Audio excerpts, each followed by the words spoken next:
I'm going to give you some of the secrets about how we make you buy what we want you to buy.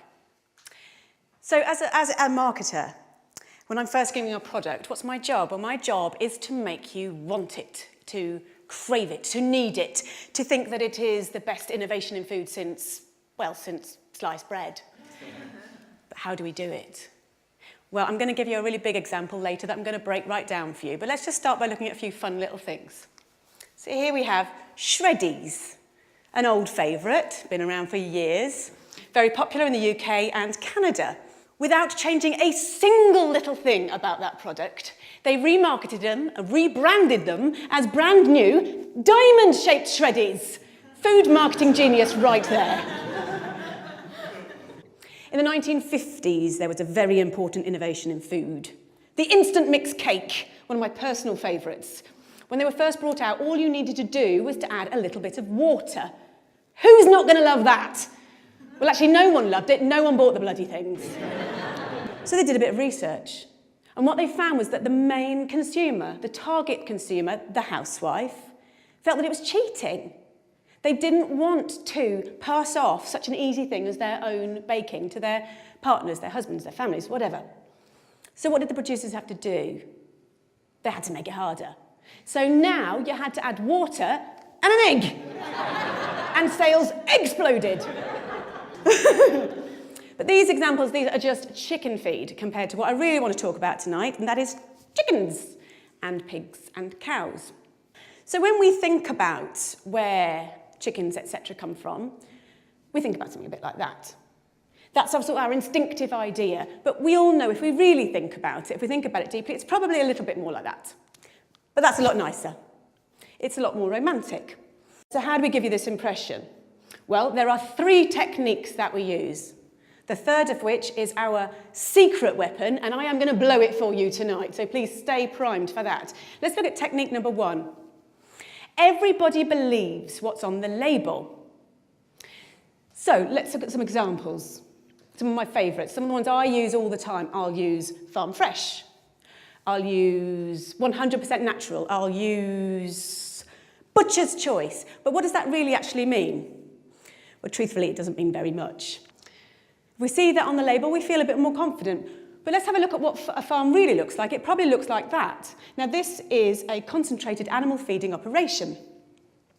I'm going to run that past you again. It's a concentrated animal feeding operation. That's not going to look great on a label. Hence, we use farm fresh. Innovation number 2. This is what we use. We focus on progress. Intensive farming was born out of necessity. At the end of the Second World War, resources were extremely tight. Farming had to be by necessity very, very economical.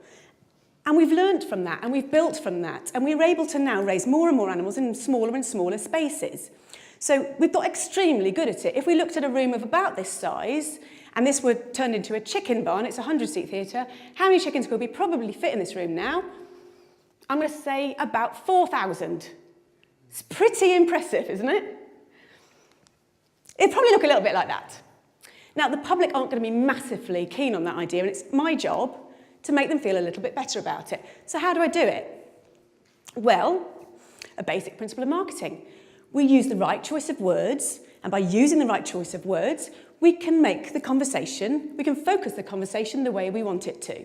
So we'll use an example like this. When you look at that picture, where is your eye drawn? It's drawn right to the middle of the page, massive letters, we've got strive to optimise. What we're looking at in the picture, in reverse, looks a bit like that, but this looks a lot nicer, because we're looking at strive to optimise. It makes us feel that there's progress. We feel good. So the challenge for the marketers is to make the public feel comfortable about what they're seeing.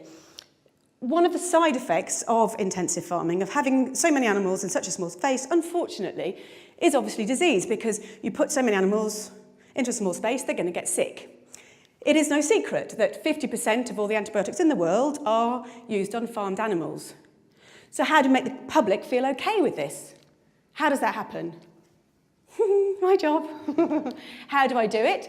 I use the language of innovation. So we're going back to our old friends at porkcares.org. And what they do is they say, as farming has become more efficient, veterinarians have incorporated new technologies and methods into practice. This makes us feel good. This is positive. Yeah? This is progress. And when we're then marketing to future consumers, we would perhaps use something like this. This is a colouring book. Pigs and pork. It's absolutely gorgeous. And what we're doing here is we're getting the children to focus on the fact that we're using innovation. So by bringing the pigs out from the muddy fields and into the clean barns, we're taking them away from all that nasty, dirty mud and all the diseases that are lurking there within. Positive. So onto our secret weapon. This is what we really need to focus on. So these two techniques alone, they are not going to work. We need a secret weapon, number 3. It is actually in this room right now. Secret weapon! It is you. So how do we do it?